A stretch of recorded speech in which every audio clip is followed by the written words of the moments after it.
Today's story reminds us that the human race is actually pretty messed up, and we occasionally kind of delude ourselves into thinking, yeah, we're not that bad. And then you read a story like this and you begin to see that actually behavior like this is not as far-fetched as we would sometimes think it might be. Abimelech goes to the citizens of Shechem, and there's all this irony. If you notice, this story is just loaded with it. He says to them, oh yeah, I'll rule over you because I'm related to you. And they say, yeah, it's great to have someone who's related ruling over us. And then Abimelech goes and kills his 70 closest relatives. He then kills all of his brothers. And God stirs up this animosity between the two of them, so that eventually the prophecy from Jotham, the youngest son, comes true when he says the thorn bush is going to kind of fire is going to come out and consume you. And the way that eventually Abimelech kills the citizens of Shechem is because they're all hiding in a tower, and he cuts logs down and he burns them, and they end up burning to death.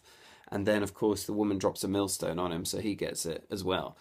And you just see something of the messy heart of humanity and how God opposes that. Sin is very much a reality in our world. It's not something that we like to think about very much. And often what we do is we characterize sin, or we belittle it, and we make it like our little weaknesses. And it's like our little pet poodle. Oh, this is just my little weakness. Actually, God is very much opposed to sin. And here you see an extreme example of it in the treachery and the betrayal and the murder and the disloyalty that in no way pleases God. But we also have to use these stories not just as an opportunity to feel good about ourselves. Oh, well, I haven't murdered my brother. I felt like it one time, but I didn't do it. It's not about using it as an opportunity to feel superior. It's actually about using it as an opportunity to see into the heart of what humanity can be. And in doing that, seeing into our own hearts a little bit better, coming to understand our own brokenness, our own selfishness before God, as well as the selfishness and the brokenness of the world around us.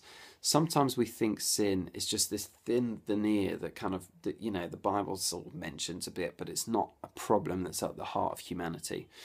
Someone once said, the heart of the human problem is the problem of the human heart. And for me today, what this story causes me to do is one, to be sad about the fact that humans, we do this to one another. And in parts of the world, maybe it's not happening at the moment where you live, but in parts of the world, stories like this are going on all the time. And then secondly, it's like, Lord, where have I gone wrong? Where have I sinned? Where is the evil in my heart?